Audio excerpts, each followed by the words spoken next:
एक और नीड है, किसी किसी को छठी नीड होती है, जो आपके साथ हो रहा है, वो है self transcendence.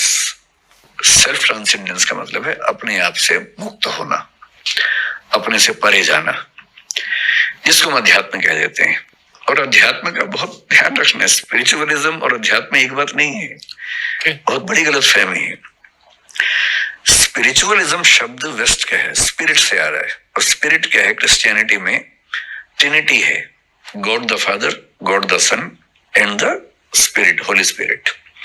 God the father God है, गॉड द सन जीसस है, और होली स्पिरिट वो चेतना है जैसी चेतना हर ह्यूमन बीइंग को लेके आनी है। स्पिरिचुअलिज्म का बेसिक मतलब है अपने स्पिरिट को होली स्पिरिट से कनेक्ट करना। So that is basically religious belief in Christianity. अध्यात्म वो नहीं है, ये अधिआत्म है। आत्म का मतलब एक सेंस में होता है मैं, एक सेंस में आत्मा होता है। अधि मतलब उससे बड़ा, मैं से बड़े स्तर पर जाने की यात्रा है। वो यात्रा समाज से भी हो सकती है कि मैं सिर्फ अपने बारे में क्यों सोचूंगा, समाज के बारे में सोचूंगा, देश के बारे में सोचूंगा। That is as good as अध्यात्म। लेकिन उसी में अगला स्तर आता है कि मैं इस पूरी प्रकृति के साथ एक क्यों ना हो जाऊं, और पूरी प्रकृति ही क्यों, उसके बियॉन्ड भी एक क्यों ना हो जाऊं। इसलिए आप देखेंगे जो दुनिया भर के स्पिरिचुअल लोग हैं ना, जो मिस्टिक्स हैं, मिस्टिसिज्म में रहते हैं, उनमें से कुछ को जब वो उस लेवल पे जाते हैं, उनको दुनिया के कण कण में ईश्वर दिखता है, कुछ को दुनिया निरर्थक दिखती है। उनको लगता है कि मेरे अंदर ईश्वर है, दुनिया में नहीं है। कबीरदास ने एक दोहा लिखा, मुंह को कहां ढूंढे रे बंदे, मैं तो तेरे पास में, ना मैं देवल ना मैं मस्जिद ना काबे कैलाश में। ईश्वर और उनका जब तादाद में हुआ, जैसा वो कह रहे हैं कि मुझे कहां ढूंढ रहे हो भाई, मैं तो तेरे अंदर हूं, ना देवल में हूं, देवालय में हूं, ना मस्जिद में हूं, ना काबा ना कैलाश, कहीं नहीं हूं। पर किसी किसी को दुनिया का कण कण लगता है कि हर जगह ईश्वर है। तब वो क्या बोलता है, वही कबीर क्या बोल रहे हैं, लाली मेरे लाल की जिद देखूं तित लाल, लाली देखन मैं चली मैं भी हो गई लाल। दुनिया के कण कण में लालिमा दिख रही है ईश्वर की। तो इंट्रोवर्टिव एक्सट्रोवर्टिव आप किस मिस्टिसिज्म में जाएंगे, संयोग की बात है। लेकिन एक लेवल के बाद जो लोग ईश्वर को मानते हैं गहराई से, उनको ये नीड महसूस होती है कि अब मैं उसके साथ कनेक्ट कैसे हूं। This is a kind of spiritualism जो आप शिद्दत से महसूस करते हैं। जहां तक मेरी बात है, मैं गॉड को लेके वैसा फील नहीं कर पाता हूं, मेरे अंदर ऐसी फीलिंग बहुत ज्यादा है। मैं एग्नोस्टिक हूं, मैं ये मानता हूं कि दुनिया गॉड ने बनाई है, ऐसा हो भी सकता है, नहीं भी हो सकता है। ये भी हो सकता है कि अपने आप बनी हो, इवोल्यूशन के प्रोसेस में बनी हो। मुझे ये जरूर लगता है कि ज्यादा चांसेस हैं कि कोई ना कोई फोर्स है इस सब के पीछे, पर वो फोर्स वैसी एकदम नहीं है जैसा धर्मों के लोग मानते हैं। वैसा होने का स्कोप ही नहीं है, क्योंकि सारे धर्म जब पैदा हुए, जनरली आप देखेंगे 6th सेंचुरी बीसी में लगभग अधिकांश धर्म पैदा हुए। चाहे हम बुद्धिज्म की बात करें, जैनिज्म है पुराना, लेकिन महावीर उस समय पैदा हुए। कन्फ्यूशनिज्म 6th सेंचुरी बीसी में हुआ, ताओइज्म उसी समय का चाइना में, क्रिश्चियनिटी लगभग उसके 600 साल बाद हुई, जुडाइज्म थोड़ा सा पहले से है, 6th सेंचुरी बीसी के आसपास कुछ कुछ दिख रहा है उसमें। Islam as an organised religion काफी देर में हुआ, हालांकि वो मानते हैं कि एडम के समय से उनका धर्म चलता है।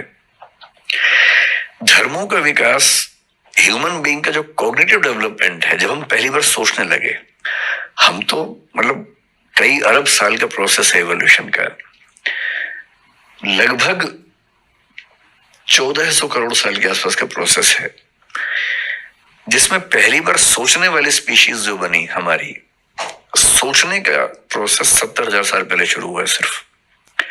सिर्फ 70,000 साल से हम सोच रहे हैं। उसके पहले सोचने की क्षमता नहीं थी, ब्रेन ऐसा नहीं था।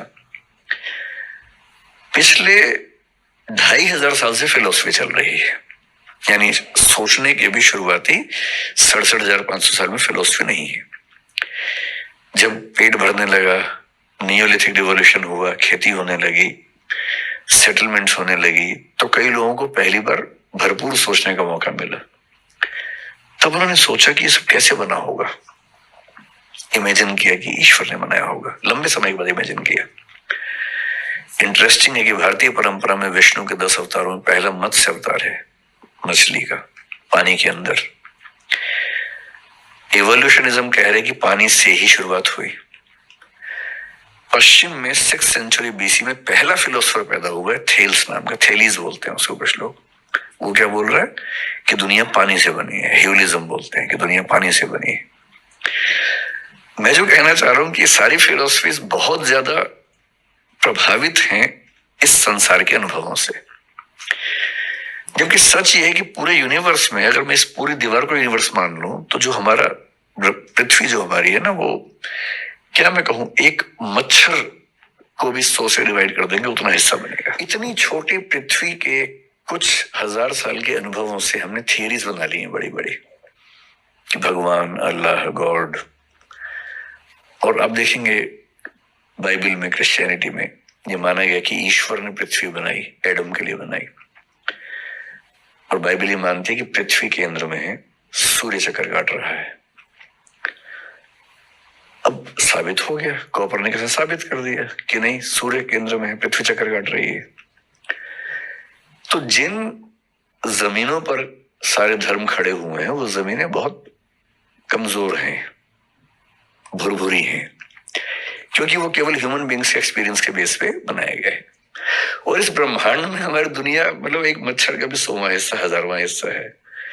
क्या पता कितनी कितनी गैलेक्सीज में कितनी दुनियाएं चल रही हो, कुछ हमसे आगे, कुछ हमसे पीछे। कुछ हो सकता है कि अभी वो बंदरों के जमाने में चल रहे हो, कुछ हो सकता है कि हमसे 1000, 2000, 10 लाख साल आगे निकल गए हो। इन दुनियाओं में आपस में इंटरेक्शन भी अब तक नहीं हो रहा। हम उनको एलियन कहते हैं, वो हमको एलियन कहते होंगे। तो अभी तो विज्ञान ने दुनिया का डेसिमल में भी कुछ नहीं समझा है। अभी से हम ये इंटरप्रेट कर दें कि एक भगवान है जिसने ऐसा ऐसा किया, पॉसिबिलिटी है। एग्नोस्टिक होने का मतलब है कि I accept there stands a possibility of God existing. पर हमारे दुनिया के धर्मों में, दर्शनों में गॉड की जो व्याख्या है बहुत ही बेसिक लेवल की है। पृथ्वी को केंद्र में रख के व्याख्याएं की गई हैं, अपने देश को ध्यान में रख के, अपने समाज को ध्यान में रख के बनाई गई व्याख्याएं। मेरे ख्याल से अल्टीमेट रियलिटी जब भी हमारे सामने आएगी, मतलब हमारी जिंदगी में तो शायद नहीं आएगी, शायद 10-20 हजार साल तक भी ना आए, शायद 1 लाख साल के बाद सामने आए, वो वैसी नहीं होगी जैसी हम सोचते हैं, कि उससे काफी अलग होगी।